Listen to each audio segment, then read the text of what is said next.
here. Eller. And welcome back to Going in Raw, the only pro wrestling podcast you'll be listening to. On today's episode, we're talking AEW Dynamite on the road to the Forbidden Door.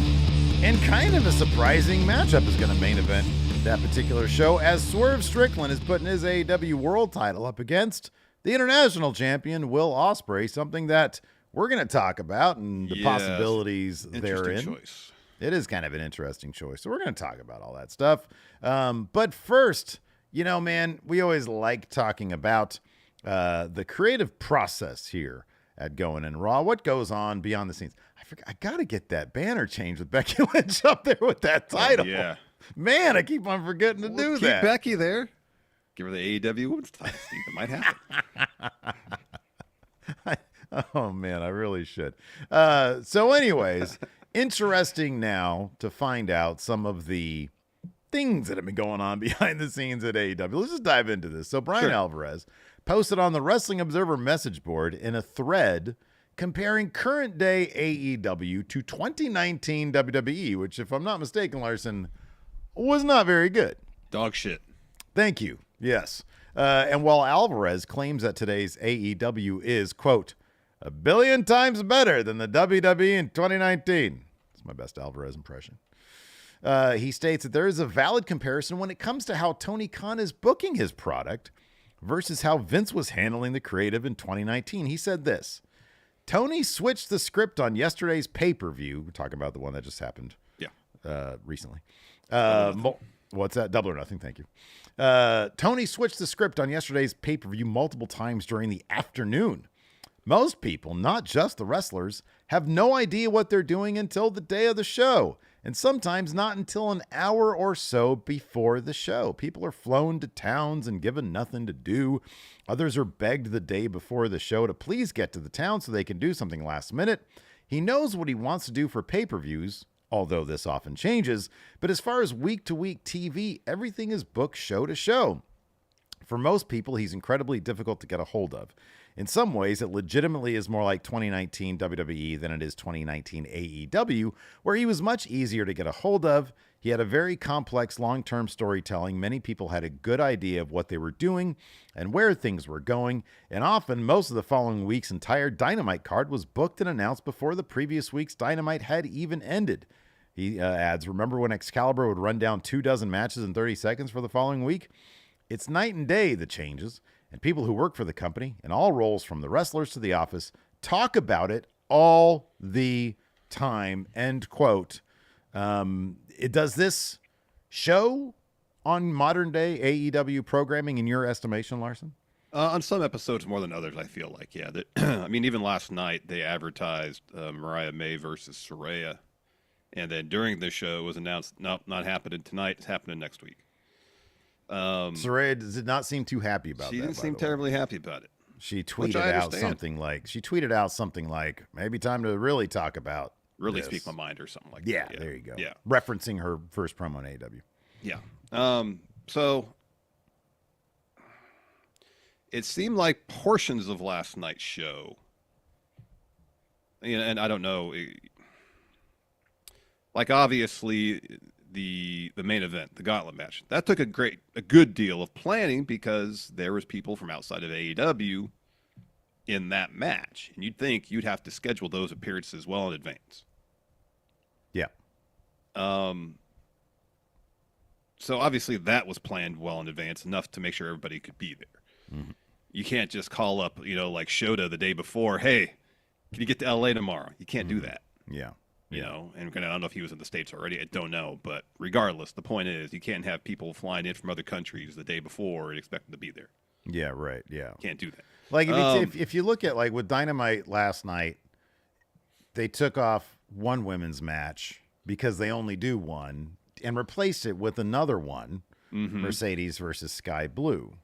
The reason why, I don't know. You could speculate that maybe if the idea is, well, we didn't really get very far with Mercedes just doing promos.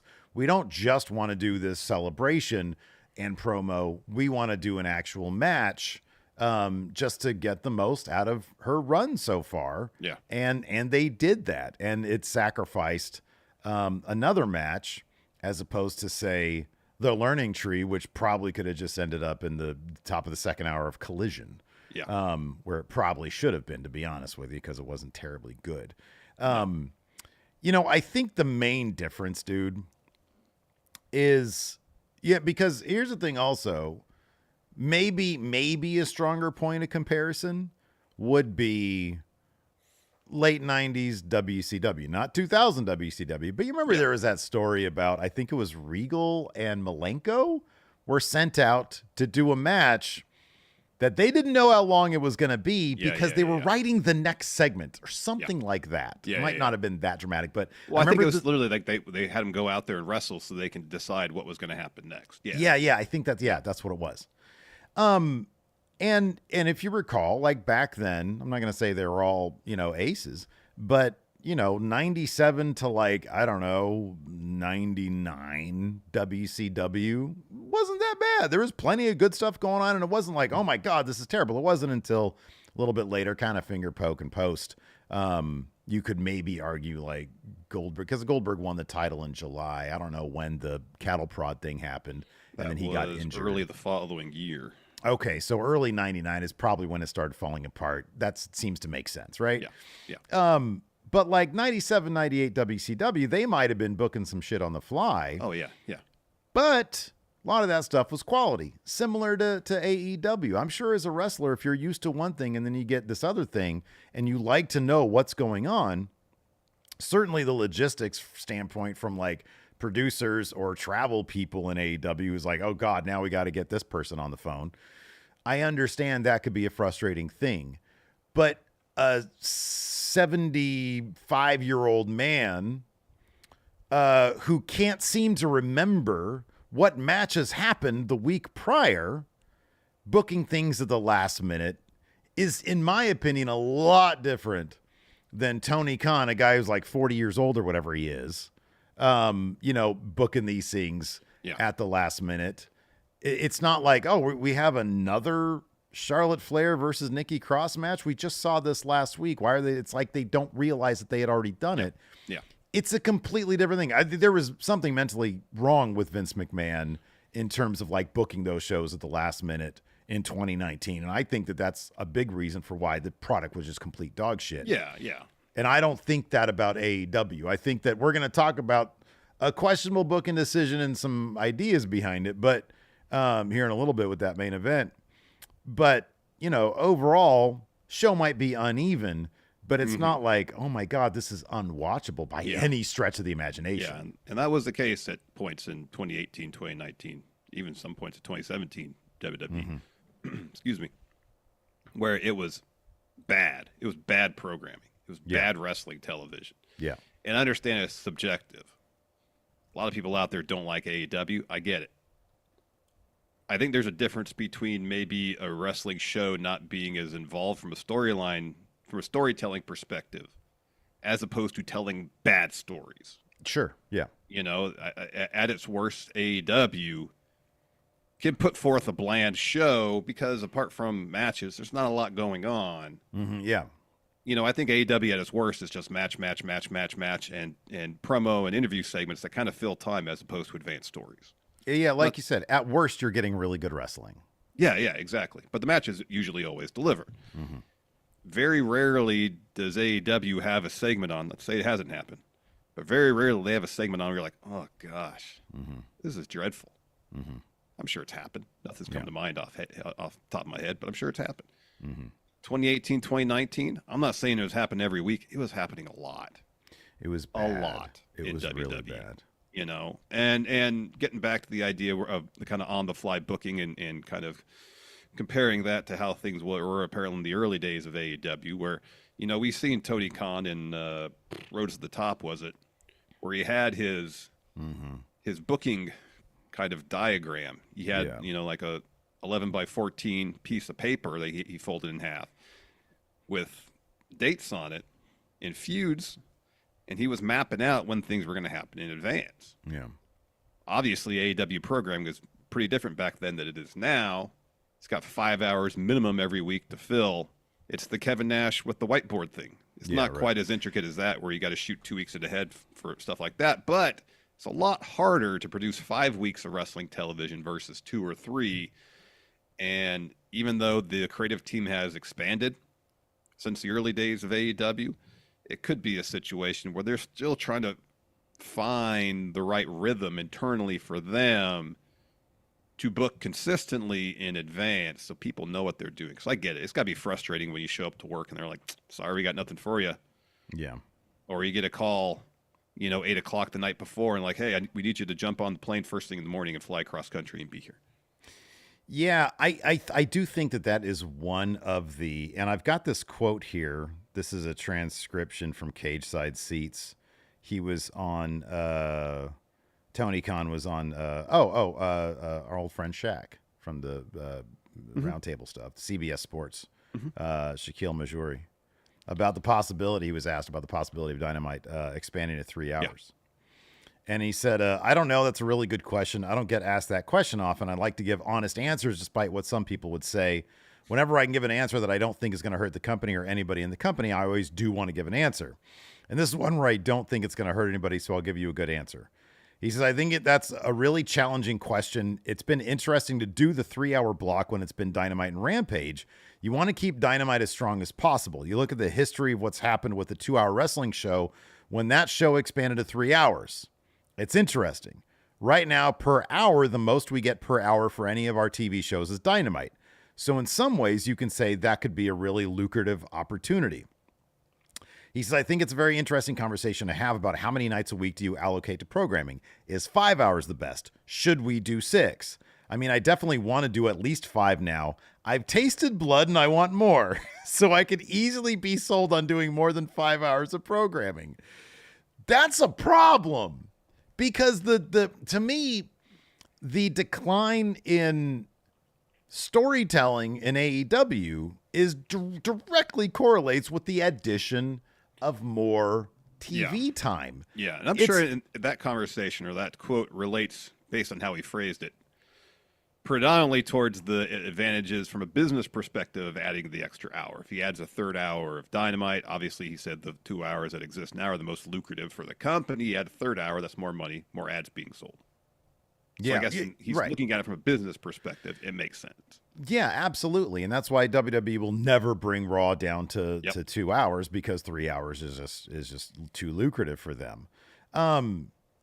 That being said, and I kind of feel like Tony Khan probably feels that there's nothing wrong creatively with AEW, or at least if he does, he's never given any indication as to, I wish I would have done this different. I wish I would have done this different. It's always like everything's great, everything's roses.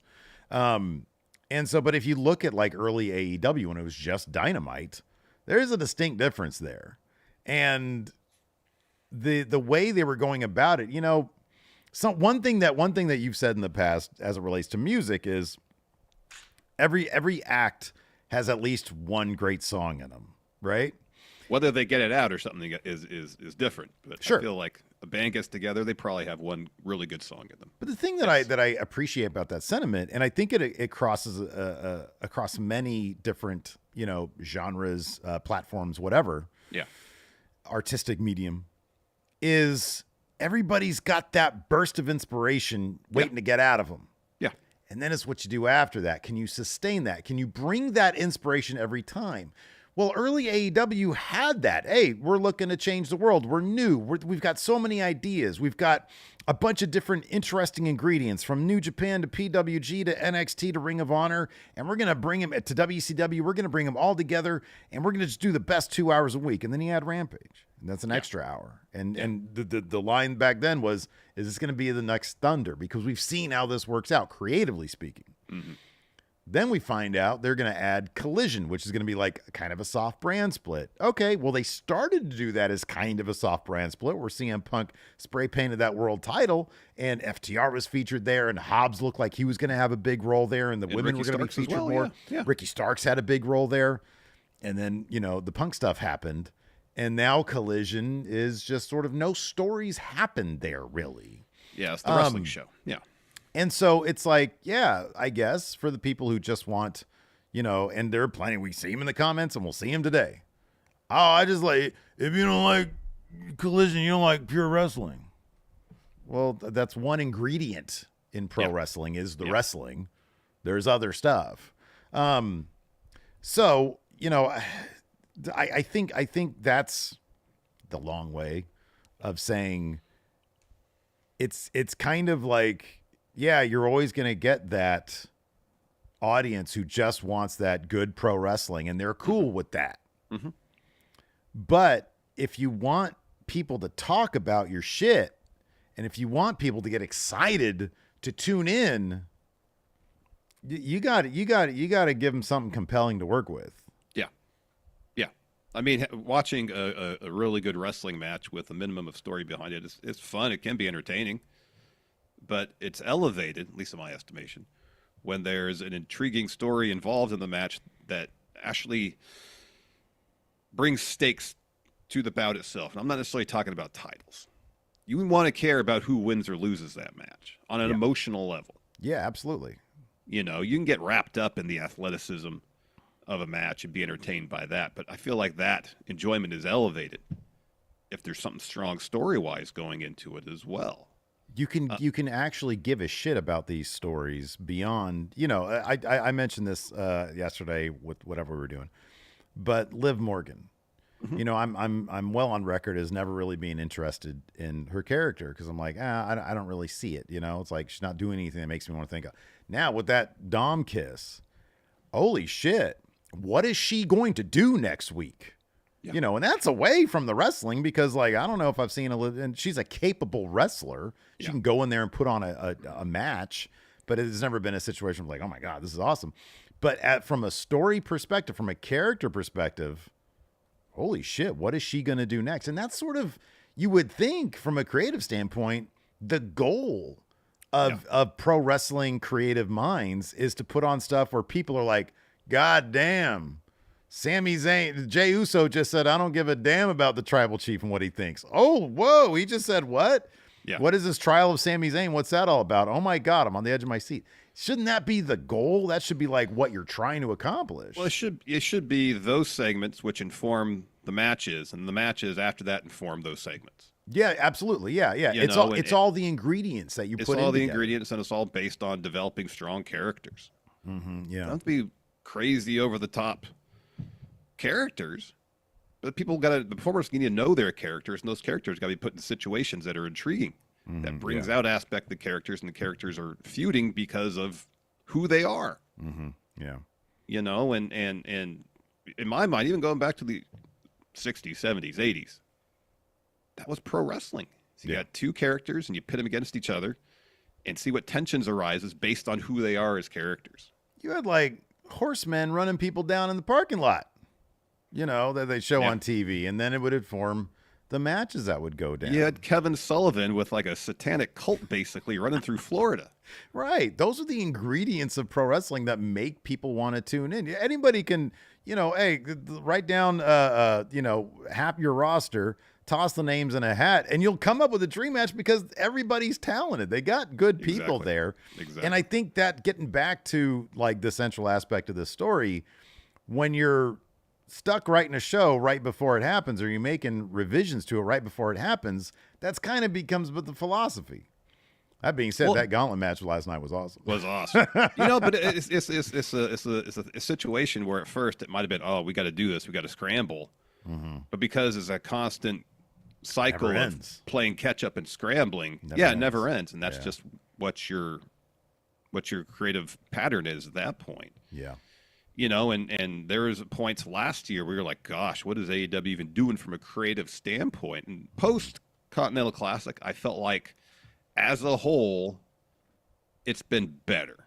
Is there room for improvement? Yeah. Absolutely. Yeah. But there seems to be a renewed focus on finding a better marriage between the quality matches they typically put on their weekly TV show, while telling interesting stories that involve those matches. And granted, it hasn't been a home run every time.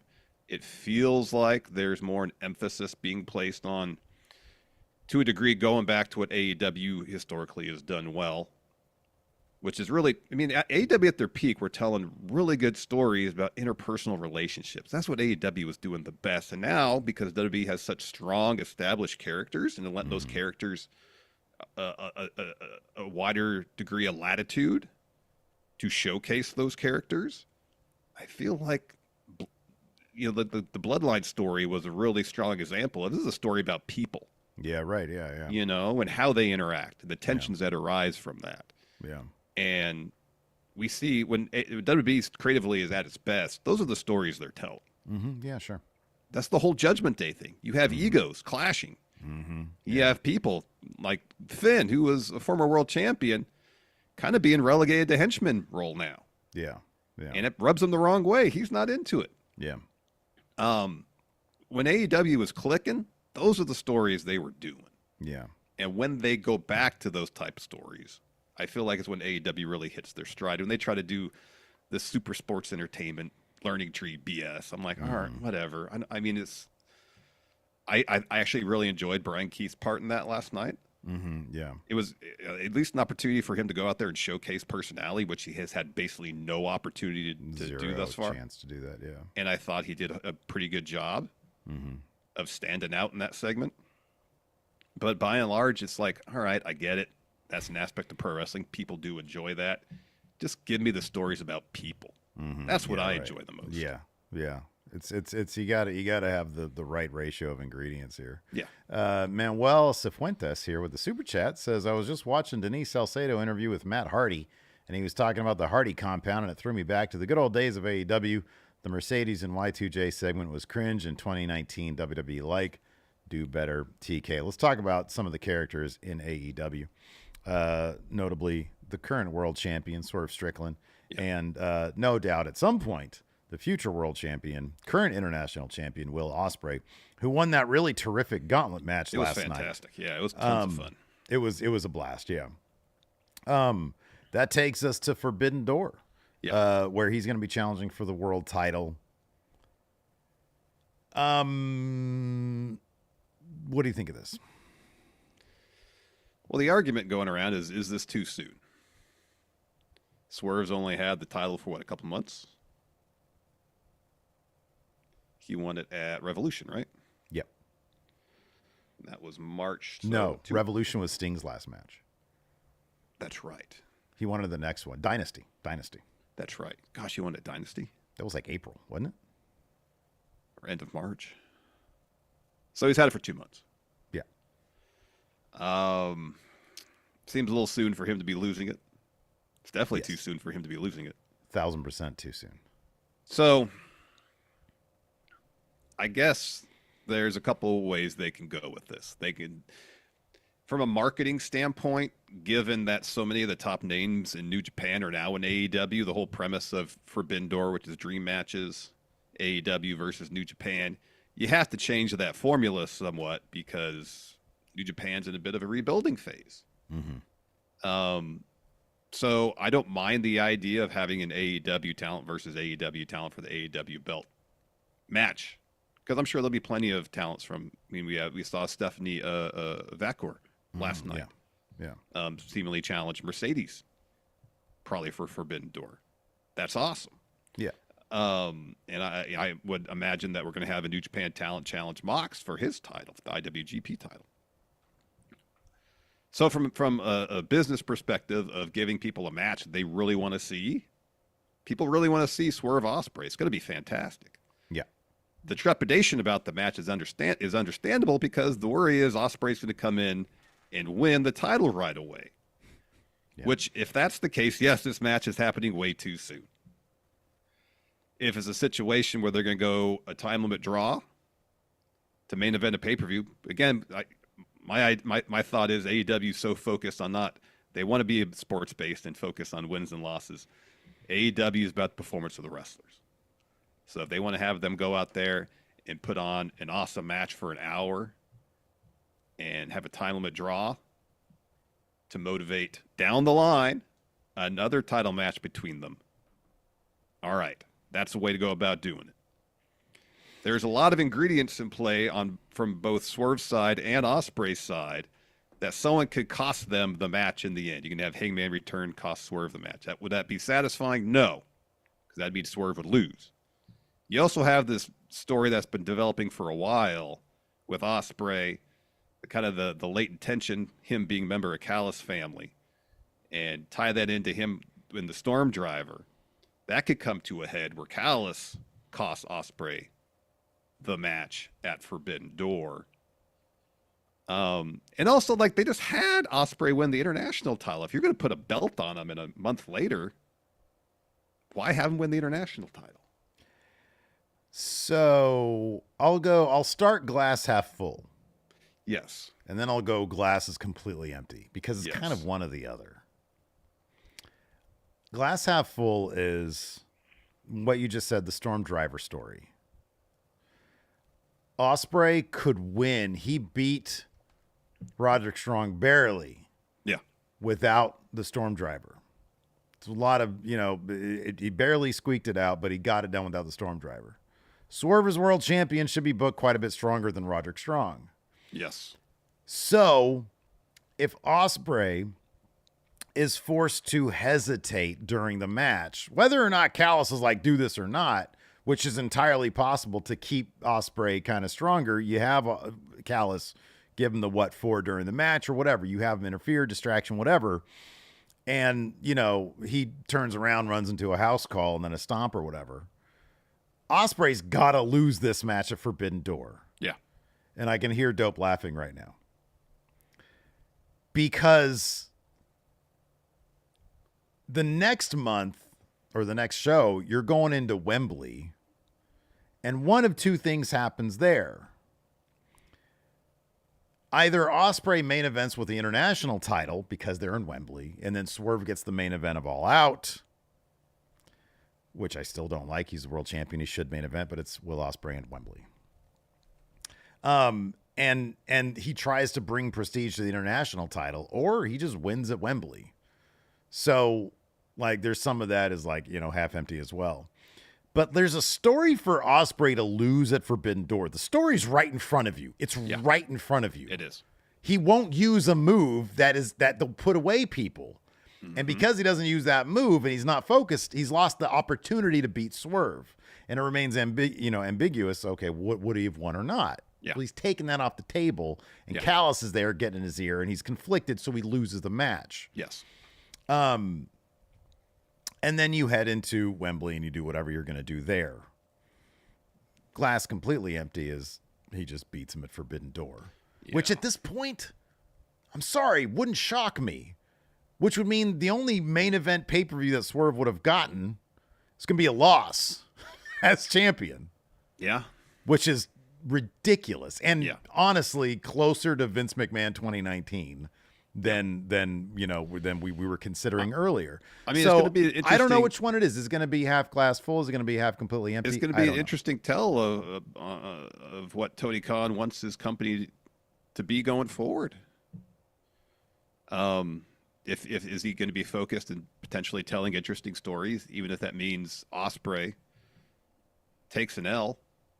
Because from a storyline perspective, there's a lot more interesting stuff that comes out of it if Ospreay loses, whether it's strictly the Storm Driver thing, whether it's falling out with the Callis family, whatever the case may be. It's more interesting options out of that to tell interesting stories than just having Ospreay win.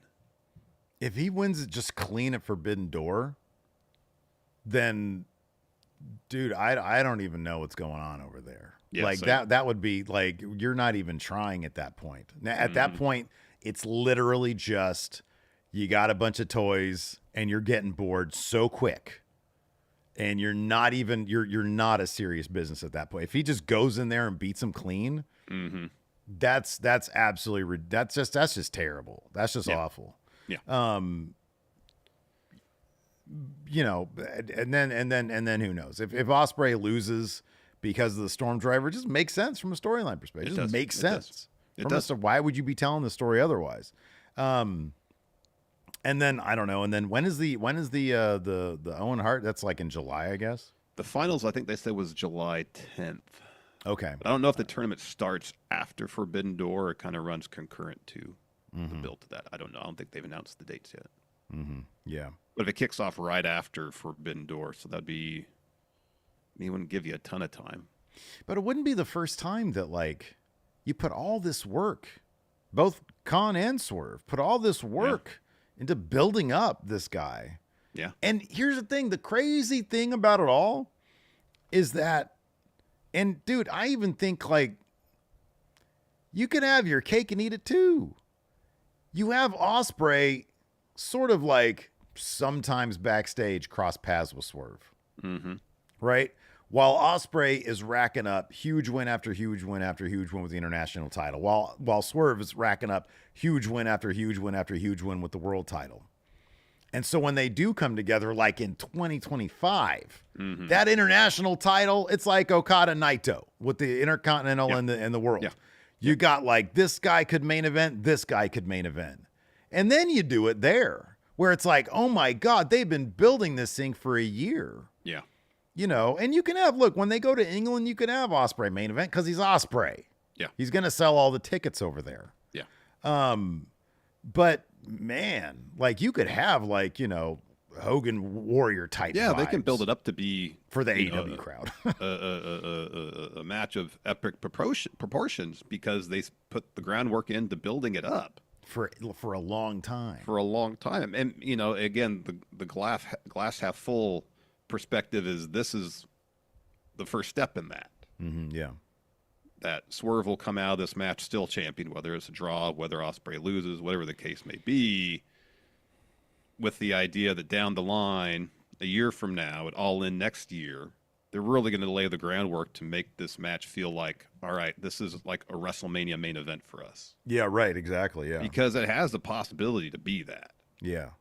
If they take their time. That's why I think a lot of people, including myself, when I saw that Ospreay was winning, I was like, this seems awfully soon. Yeah, it's weird. And here's the thing, too. If you do it like next year at Wembley, sometime between now and then, or like now and like, I don't know, like late spring, Swerve was the best bad guy they had. You turn him back. You know, maybe as a character, he's like, this Ospreay dude is getting all the shine. You know, I was the number one guy. I reformed my ways. I'm a good guy now. Fuck that guy. And then maybe Hangman's the guy who's like, it's not that easy, is it? you know, like, oh, you're the number one guy. And there could be like some meta stuff there. Oh, you're the number one guy. Yeah. Well, now you're champion. And look, there's another golden boy. I've been in your shoes before. Right. Exactly. Yeah. And Swerve can hate that. And he turns. Yeah. And so you walk into Wembley 2025 with like the meanest, most vicious son of a bitch in Swerve, and you get Will Ospreay, who ain't going nowhere anytime soon. You know, you commit to that. God damn, dude. That's some good fucking storytelling right there. That's some good shit.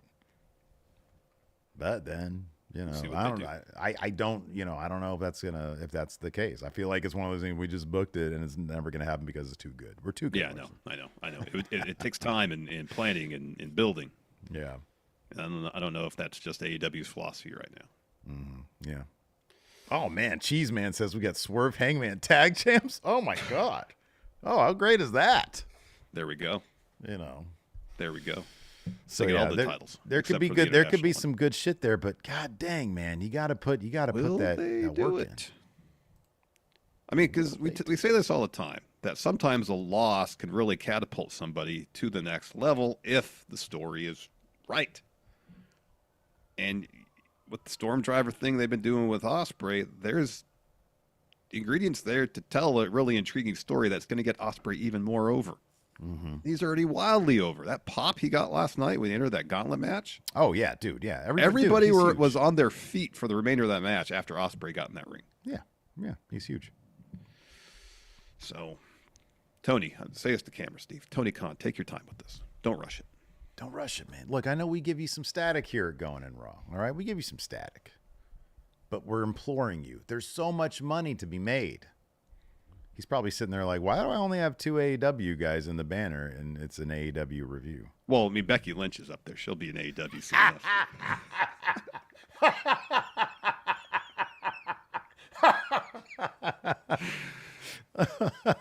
That's be my ongoing joke for a while. Sorry. I know, it's amazing. I love it. It's great. It's great. Let's talk about Okada, because Okada's great. Gosh darn it. So the Elite come to the ring last night and kind of celebrate their win at Double or Nothing. And to commemorate the victory, the Young Bucks were going to give Okada and Jack Perry gifts. Yeah. And so they throw to the Tron. There's a Lamborghini up there. And they say, "This is for you, Okada." And he's like, "Oh my gosh, is this a dream? I love you guys so much. Thank you."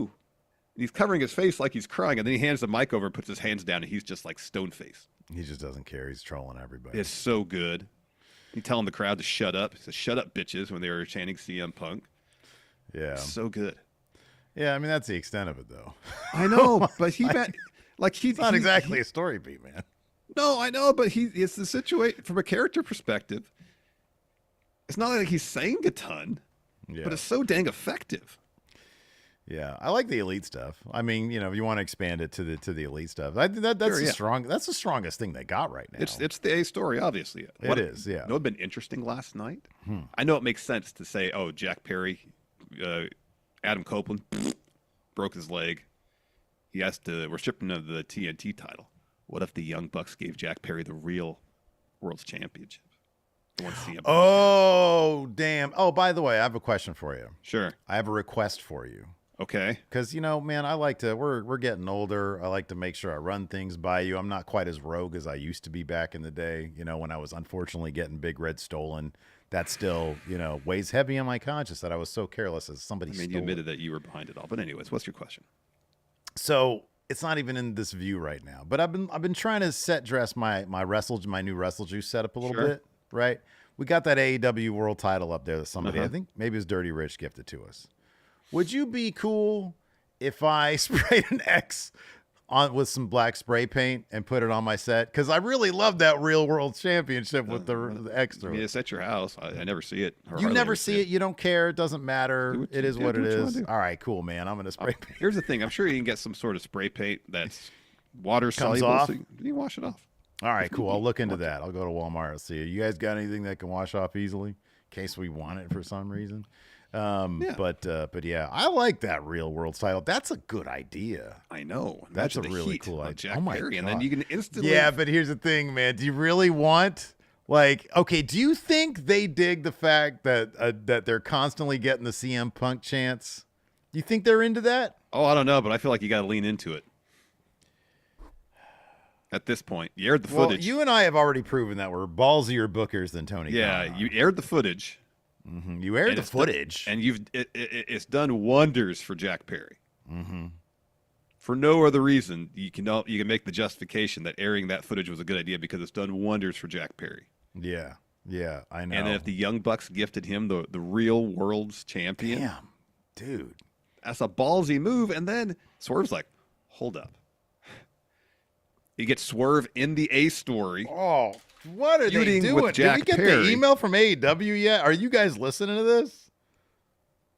This is good stuff. I know it's good stuff. You get Swerve's like, what? Wow. Holy shit. That's a good one, man. Oh my God. That's a good idea. They're not going to do it, though. Absolutely not going to do it. But. Oh, listen to this. Vince Davis Studios got the NXT ratings. 703. Good number. NXT wins again. It's a good number. I don't know. We got to wait 90 minutes for the AEW review. AEW about 1 o'clock. Ratings. We'll be done by then, probably. It's the only thing that matters. Yeah, that's a great idea. Yeah, Tony Khan, say it to the camera again. Yeah. Do that.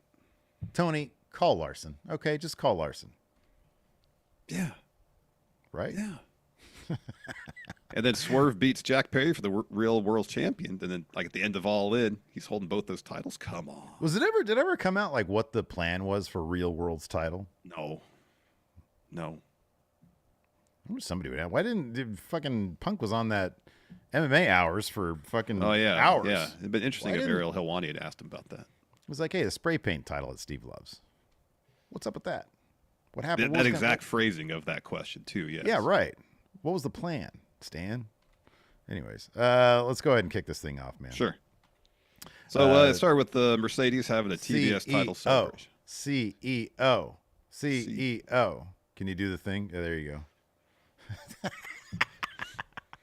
go. So she comes to the ring and says, LA, please say hello to your CEO and your new TBS champion. Wasn't I worth the wait? Didn't I tell you Monet changes everything? I did a double or nothing. Not only do we celebrate 5 years of AEW, we celebrated the in-ring return to the greatest of all time, me. She puts over Willow and says, but she says she's too nice. I could have told you that Stat and Stokely were going to screw you over, but Willow, when you come back, I want you to kick their ass. So this segment was kind of pivoting Mercedes back to being a babyface. Yeah.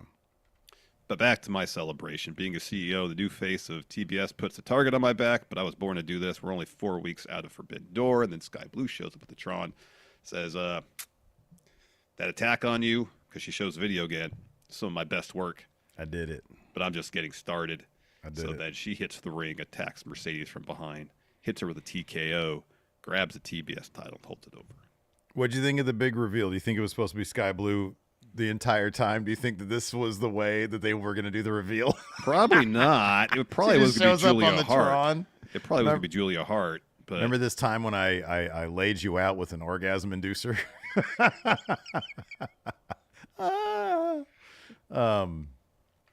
Yeah. I mean, the match was good. Yeah, the match was good. It's great to have Mercedes back wrestling. She's so good. It is. She is really good. She's really good. It cracks me up. Like, oh yeah, we should probably this thing that was obviously supposed to be Chris Statlander. Let's just make it Sky Blue. Yeah. Anyways, after that we had the Elite Caravan arriving at the arena. Then we had a recap for Double or Nothing. Then we had. Hold on, me interject here real quick. I do like how the Young Bucks and Okada arrive in their own vehicle, and then Jack Perry is always going to be driving the scapegoat bus. I like the scapegoat bus. I'm gonna have to get a scapegoat shirt, man. After that, what would be our version of the scapegoat shirt? Would it just say Friendo? Let me think about that. It'd be cool to homage that shirt. I'll homage that shirt. Yeah. Anyways, Swerve Strickland versus Luchasaurus was up next.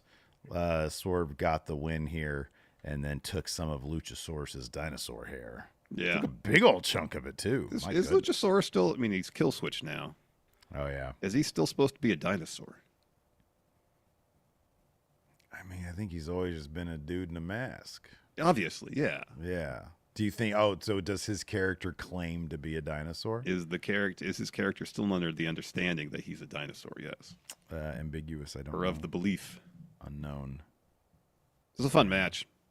Yeah, it was cool. Swerve's great. Mm-hmm. He gets the win. Takes a piece of Luchasaurus' hair. After that, Shivani announces that Mercedes versus Sky Blue is happening later on Dynamite. We get a Mox promo. He's talking about Rocky Romero. He calls Rocky one of the most dangerous men in the game and one of the most experienced. Says Rocky can beat anybody on any given night. And asks him, hey, is it a smart idea to have an eliminator match tonight? No, I'm a one-armed man. It's not a smart idea. It's a very dumb idea. But when am I ever 100%? Why am I doing this? This is what champs do. And he lays out his schedule. He's got Dominion, and then he's got Bloodsport, and then Forbidden Door. He says, for 5 years now, I've been the man who stands atop New Japan and AEW and everywhere else I go. But before that match. He's like, you know what? Yeah, I'm doing this match right now, but it's against Rocky Romero. You know, easy day at the office for Mox. Got a loaded schedule coming up, but I want to give the illusion that I'm this fighting champ. But come on, it's like, fighting a child at this point. Pretty easy.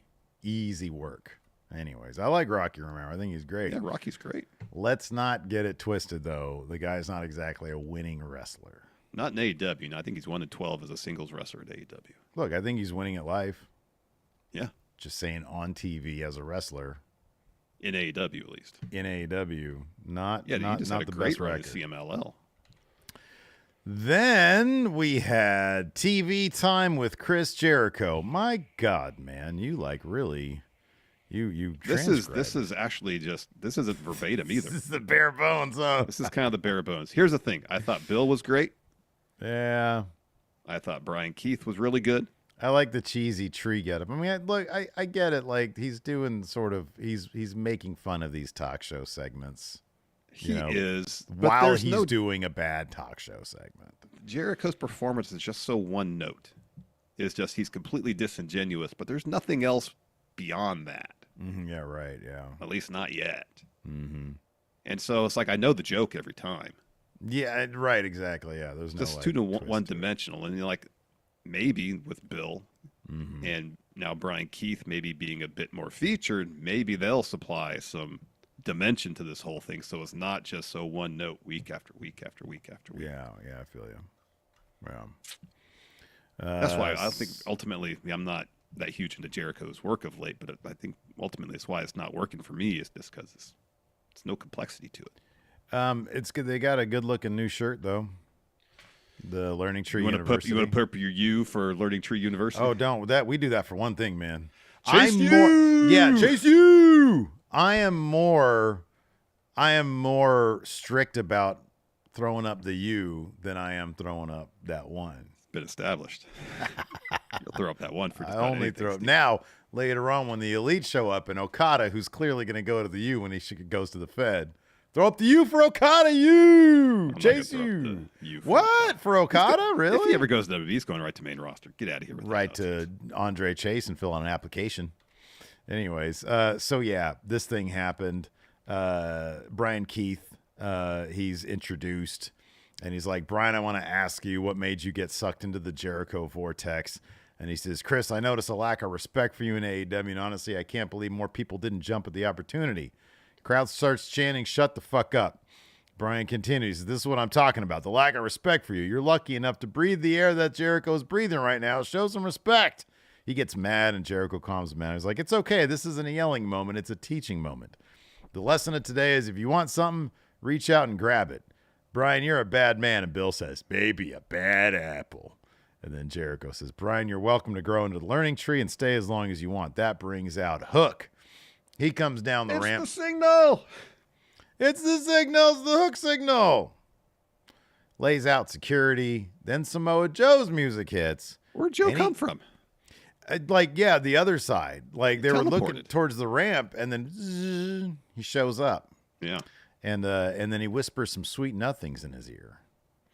He's like, hey, Hook, I noticed that Whataburger has a 2-for-1 going right now.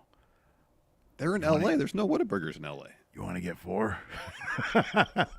It'd be In and Out or something like that. Oh, yeah, that's right. They're in L.A. Yeah, In and Out then. I hear good things about In and Out from me because I've had it before earlier today. You want to go get some more? Oh, man. So anyways, Joe Lee's Hook falls him up the ramp, so they're a team now. Mm-hmm. They have a little interview a little bit later, too. Yeah, we get a Mox Takeshita recap from Double or Nothing, then a Stephanie Vaquer video package, which I thought they maybe should have waited till after she showed up to confront Mercedes to run, because it kind of took some of the surprise element out of it. Excalibur needs to stick with one damn voice, because Mellow Excalibur doesn't do it for me in these videos. That was pre-recorded, that's why. No. Yeah, no, I know. But when he pre-records it, he needs to act like he's in the arena. I agree. Because it's like, Stephanie Vanker is a person that was in CMLL. She's been there for a very long time, and she's one of the best luchadors that they have over there. And then it cuts back, and it's like, oh, wow, next up we got Mercedes Moné versus Sky Blue. And it's like, you sound sleepy. It's like when Eric Bischoff, remember we had that, it was like best of NWO tape, and Eric Bischoff narrated the story, and he sounded so sleepy. Yeah, I know. That's an obscure reference. It is.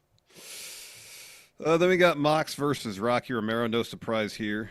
Rocky works the arm. Mox still wins. After a Death Rider. Not a huge surprise there.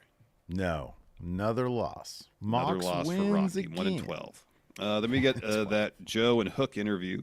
Renee asked, hey, what happened out there? And Joe says, tonight we learned our first lesson, that we do not exist on their time. No. Truly dangerous men exist on our time. Next week, Truly Dangerous Men versus Matt Sydal, Chris Daniels, and El Fuego. Well, you got to wait till Shibata officially joins right. up with them. Yeah. And then you have the trios match. Yeah, there you go. Yeah. Matt Sydal, Christopher Daniels. No, he's interim EVP. He's not wrestling now. He's authority figure. Who's the new Christopher Daniels of AEW? Well, I mean, Matt Sydal is the co-Christopher Daniels. Who's the new Matt Sydal then? Who's another jobber? Oh, gosh, I don't know. Is Serpentico still with the company? I think so. Serpentico, Matt Sydal, and Is Scorpio Sky coming back again? Yeah, they ran some stuff on Collision for him to come back. Is He that should his be a gimmick? jobber, though. Guy who just dude, come on. His window closed a long time ago. Matt Sydal has a brother. Oh, Brother Seidel, that's right. Yeah. That's right. I forget. Oh, and Action Andretti. Oh, I think he's There you doing go. stuff with Top Flight. Yeah, he's been doing stuff with Top Flight for a while. He needs to graduate up to Seidel jobber. Nick Seidel, Matt Is that a Seidel. promotion? I mean, it's up from Ring of Honor, right? Are they in Ring of Honor? They were wrestling. Top Flight and Action Andretti were wrestling on Dynamite and Collision. I don't know how recently, but before the pay-per-view. Yeah. Is Griff Garrison with them still? I don't know if he's around anymore. Commander? Yeah, there's a lot of good names they could use for the job crew.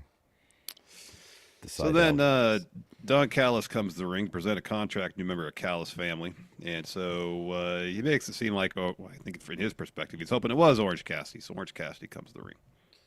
And Callis says, this is the moment the world's been waiting for, to welcome you to the Don Callis family. So he hands Orange the contract. Orange rips it and says, hey, Don, no. So Orange turns to leave, and the Callis turns him back around and says, no one says no to me. I'll tell you what you're going to do. What the hell are you going to do about it? And so Orange starts to take his sunglasses off, like he's about to fight. Stokely and Statlander walk down the ramp. And Stokely says, Orange is AEW's #1 hater. I don't like the way you walk. I don't like the way you talk. I don't like anything about you. In fact, you're just like Willow Nightingale. The only reason I'm out here is because of her, referring to Statlander. He hands her the mic. And she says, on behalf of my best friend, I'm happy to announce that he accepts your invitation to the Callis family. So Trent's in the ring. He lays out Orange, punches him a bunch in the head, busts Orange open. And then Trent stands up. Callis pulls Trent off of Orange Cassidy and backs into the corner. Well, Trent just opens his arm for a hug. Mm-hmm. So Callis is hesitant, then first sprints towards Trent, hugs him. We get the best friend zoom out and everything. Yeah. And they're hugging, standing over Orange Cassidy. And this is all leading to a match between Orange Cassidy and Trent, where Orange Cassidy wins again. Orange Cassidy wins again. It's just the cycle continues. And then Trent will beat him down viciously, and then Orange wins again. So then we had a Daniel Garcia interview. He wants the international title. He does. Yeah, he's like, hey, this place is full of blood-hungry killers, and I love it. I would be horrified to work at a place with blood-hungry killers. Oh, I would too. That'd be horrible. I don't have the constitution for that, Steve. Me neither. Be at the water cooler wanting to talk about the latest episode of Vanderpump Rules, and then there's some blood-hungry killer coming up to me. Have you ever watched that show? No, but I'm assuming that's what I would do if I had a state job. Oh. Or sports. Just talk sports. Sports. Hey, how did you like that game the other day? That was a real nail-biter. What a close contest. What'd you think about all those statistics? I'm not an analytics guy, but I was impressed that he averaged such and such in I was 24 really minutes of impressed action. with the points that were scored. Yes.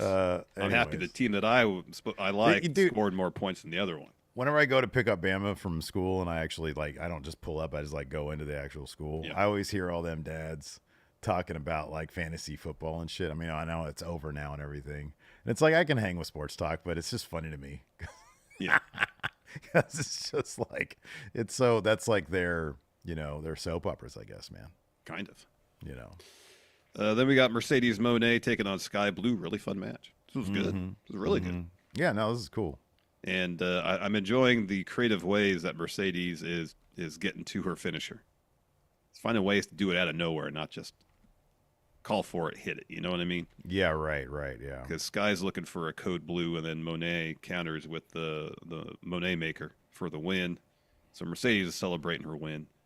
Then Stephanie Vacker's music hits. She walks the stage. She holds up her new Japan Strong title, while Monet holds up the TBS title. That's going to be a good definitely match. happening. That's going to be a good match. Forbidden Door should be a lot of fun this year. Yeah. You think we're going to walk away? What do you think the thumbnail's going to be Ospreay wins? Or is it going to be what do you think predict what the thumbnail title's going to be for Forbidden Door? Gosh. Besides, of course, what precedes Forbidden Door full show results and review? Yeah. New world champion? Oh, I don't know. Don't put that out there. Ospreay's first loss? Maybe.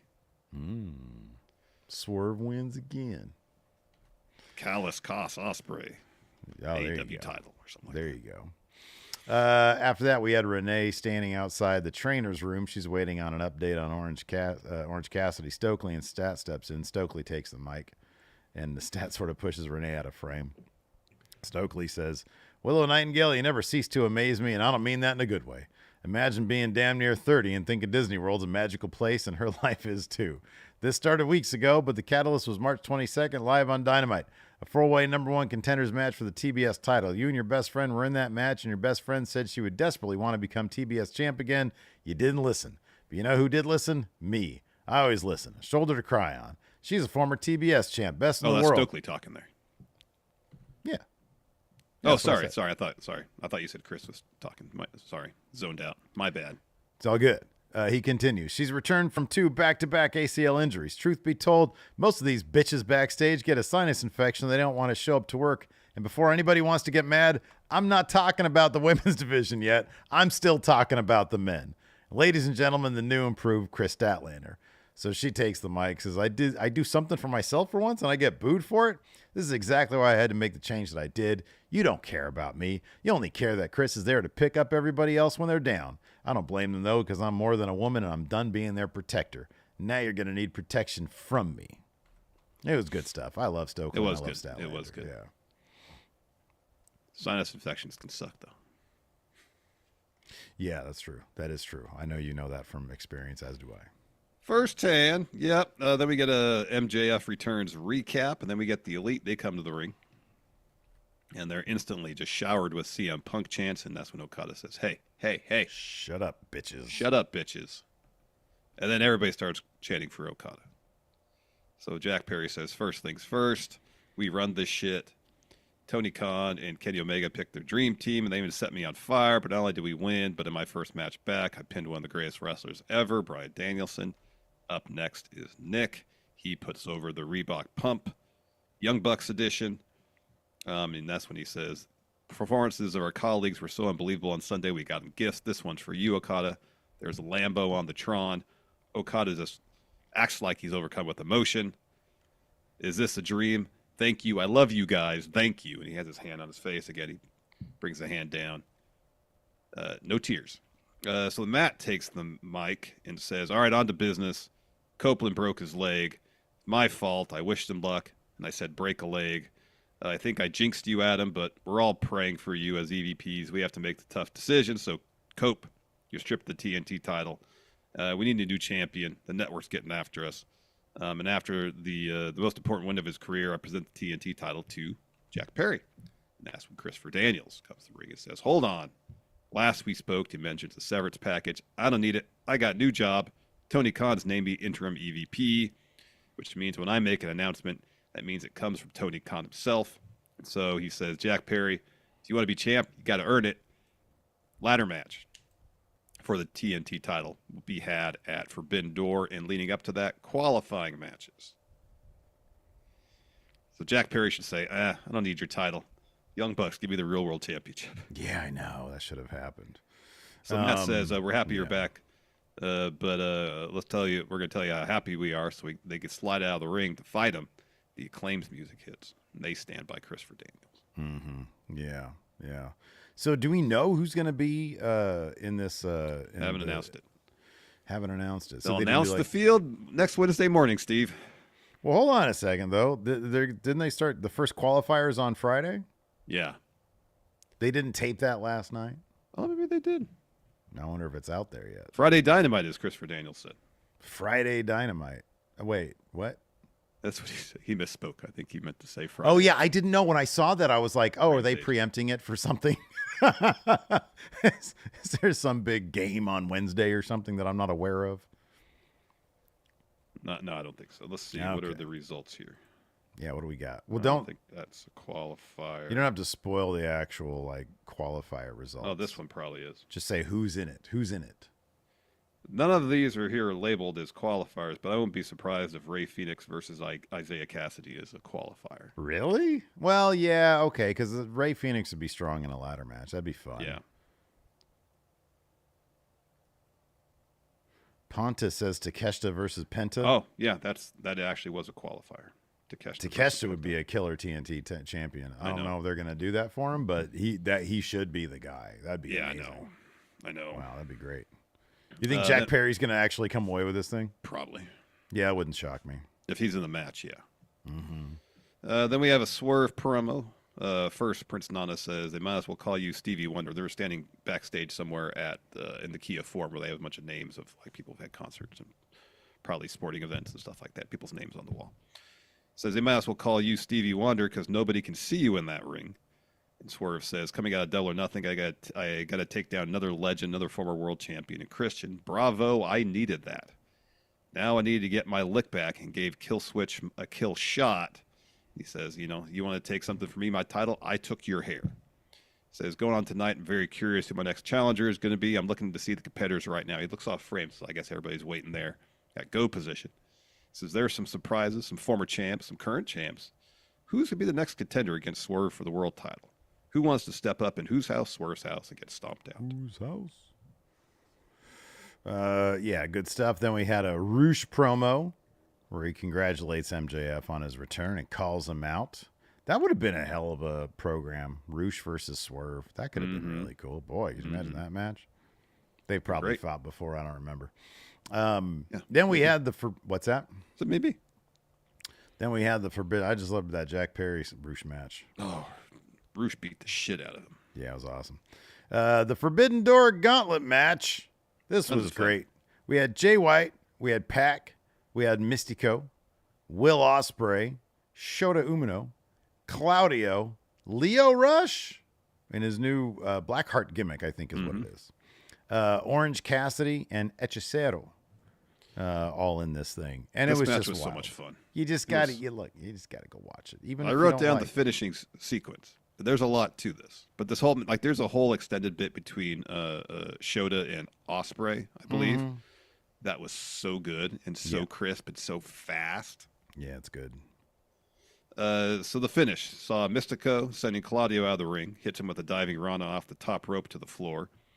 Shota hits Orange with the pop-up knees, looking for a paradigm shift. Instead, Orange hits him with an orange punch. Pac then tries to roll up Orange. Orange reverses that to a roll-up of his own, gets a 2. Jay White gets in the ring, looks for a Blade Runner on Pac. Pac escapes that, hits a pump kick, goes up top. But Juice Robinson runs ringside, pushes Pac off the top to the floor. Orange looks for an orange punch on Jay White. Jay counters with a sleeper suplex, looks for a Blade Runner. Ospreay hits Jay with a hidden blade to break that up, looks for a Stormbreaker on Orange. Orange reverses that to a roll-up, gets a 2, and then Ospreay hits him with an Os Cutter to get the win. That all happened in like 45 seconds. Yeah. It was pretty great. So then Ospreay's won. He's celebrating. Swerve's music hits. He comes to the ring, has a stare down with Ospreay as Dynamite goes off the air. Yeah. That match was awesome. It was a lot of fun. Mr. Lee, would you like to look at the television?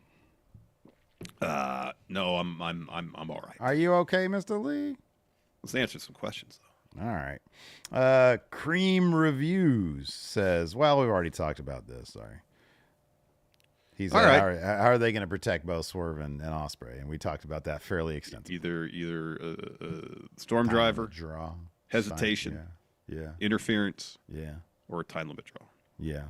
Double count. Jonah here here brawl asks, through the crowd, and that's it. Oh yeah. Jonah here asks, who should Mercedes feud with during her reign, and who should she eventually lose the belt to? She should lose it to Willow. Correct. I guess. Well, no, because she's I don't know. Yeah. I don't know. For a second I was gonna be like, oh well, she could lose it to, because I think like the heat might be with Statlander. Statlander should beat Mercedes Moné for it, and then she loses it to Willow. There you go. That's good. Blake here says, seeing how Nick Nemeth is kind of a New Japan talent and the AAA champion, who should he face at Forbidden Door? If he's a AAA champion, he's not going to be at Forbidden Door. Yeah.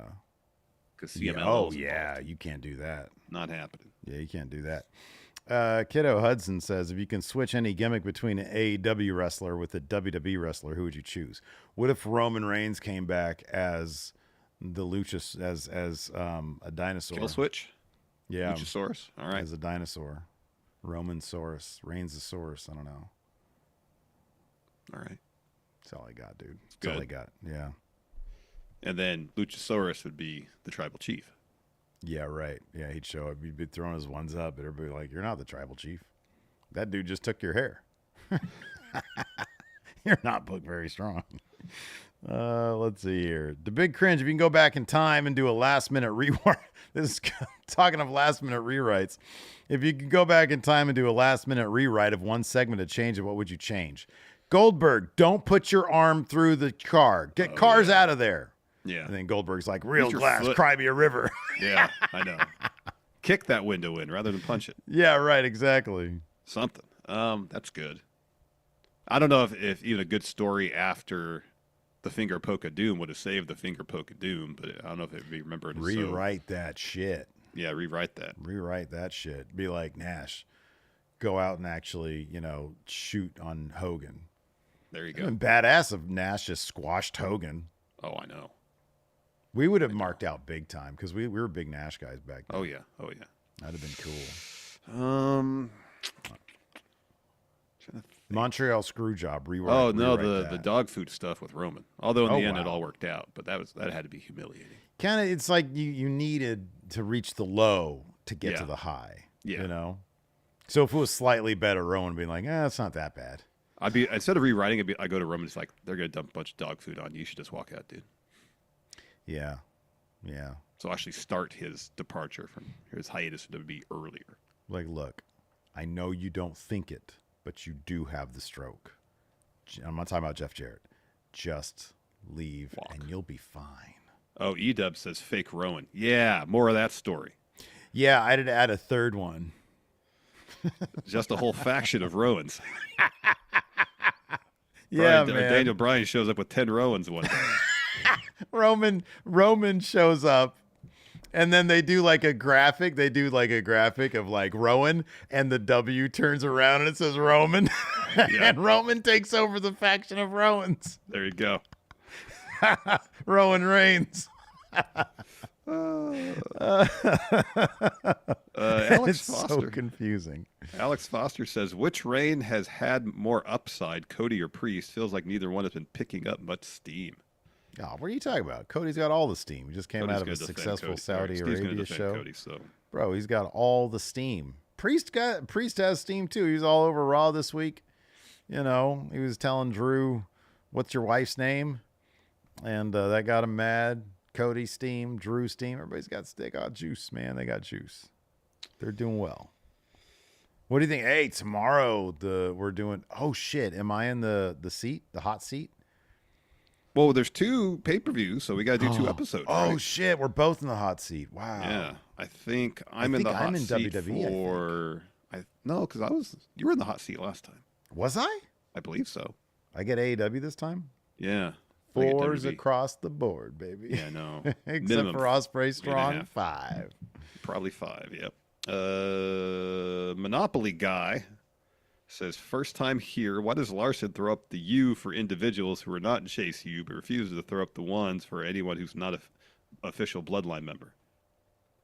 I just throw up the U whenever Steve says Chase U. Throw up that U for the question. It's fun. It's fun to do. Yeah, have you guys ever tried it? Throw up the U. That's so much fun. It's so much fun. It is. It is. See, this is fun. Yeah, this is serious. This means something. This is business right here. It's very serious business. Yeah. So I take throw up the one far more serious than the U, because the U's fun. Yeah. Oh yeah. That's it. My spirit animal is a Dorito. Says, if story time with Adam Cole, Bebe, was really story time, what story would you want Adam Cole to read to you? I'm reading this book called The Distant Mirror right now, and it's about the horrors of the 14th century. I want Adam Cole to read all 600 pages to me. Bill Simmons' basketball book. Oh, that's a good one. Yeah, that is actually legit. Did you see that Walton clip going around? Talking about when they did the didn't they do like some sort of NBA top 50 players of all time celebration thing? Where Jordan and Wilt were in the corner arguing who's the best. Yeah, and Wilt they had the last word, and he said, I know you know this, but they're gonna want to know. He said, Michael, when you were playing, they changed the rules to help you be dominant. When I was playing, they changed the rules to keep me from being more dominant. I love that shit. Let's see here. We already talked about that. Christian Sharp. David Matushek. Says, with the Mariah May versus Saraya match moved to next week, do you fear that Saraya may be soon out the door? Saraya's not afraid to speak her mind, man. I'll tell you what. Nope. So I don't know. Nope. I don't know either. Jimmy Thomas says, which one-off title would you prefer to win? Braun's Greatest Royal Rumble title or Jeff Jarrett's Texas Chainsaw title? Oh, the Jeff Jarrett team. Yeah. Yeah. Yeah. Absolutely. 1,000%. 1,000%. Anyways, that's all the questions I have over here, Larson. Let me see if there's something that we haven't covered yet. Yep. Kyle says, how do you two differentiate WWE and AEW in the way they book and treat their respective newest signings? That's a lot. That's a loaded question right there. I mean, with AEW, it doesn't necessarily feel like there's a policy per se. It's simply if Tony Khan really wants to push you, you get pushed. Mm-hmm, if you're a new signee and get the graphic, you're going to lose a bunch. You're going to lose a ton. That's kind of, well, I guess that is a philosophy. That's how he does things. Yeah, right. Whereas in WWE, it feels like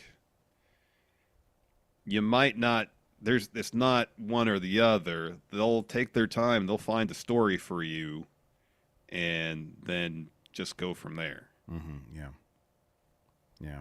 I have a super chat here. Coach John Pliskin said, power rank these reigns so far.